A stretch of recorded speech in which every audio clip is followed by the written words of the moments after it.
सारा जीव एक प्रश्न है और भगवान उत्तर। आदि काल से ही सारा जीव भगवान से प्रश्न करता है। हिरण्यकश्यप भक्त प्रहलाद से पूछा कि तेरा भगवान कहाँ है। भक्त प्रहलाद कहे कि हम में, तुम में, खड़ग खड़ में, हर जगह भगवान है। तो हिरण्यकश्यप ने पूछा कि ये खम में भी तुम्हारा भगवान है क्या। भक्त प्रहलाद कहे हाँ, इस खम में भी भगवान है। तो तुरंत गदा उठाया और गदा से वो खम पर प्रहार किया तो भगवान प्रकट हो गए। विभीषण जी हनुमान जी से पूछे कि आपके दिल में भी भगवान है क्या जो ये माला को तोड़ रहे हैं।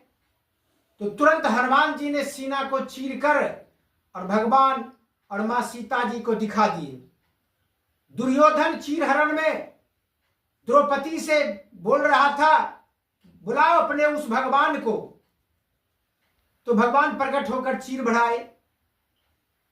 और ये संसारिक जीव जब भी मंदिर में जाते हैं तो वो भगवान से मांगते हैं कि हमें धन चाहिए, दौलत चाहिए, पुत्र चाहिए। लेकिन जीव ये नहीं जानता कि भगवान से ऋण लेने के बाद उनका इंटरेस्ट कितना हार्ड होता है, ये नहीं जानता। बार बार जन्म लेना पड़ता है ऋण के रूप में। कृष्ण भगवान सुदामा जी से बार बार कह रहे थे कि मित्र कोई कमी है क्या, बोलो मैं दे देता हूं। लेकिन सुदामा जी जानते थे कि मैं ज्यों ही मांगूंगा तो मैं ऋणी हो जाऊंगा, बार बार ये धरा पर आना पड़ेगा, इसलिए भगवान से कुछ नहीं मांगे।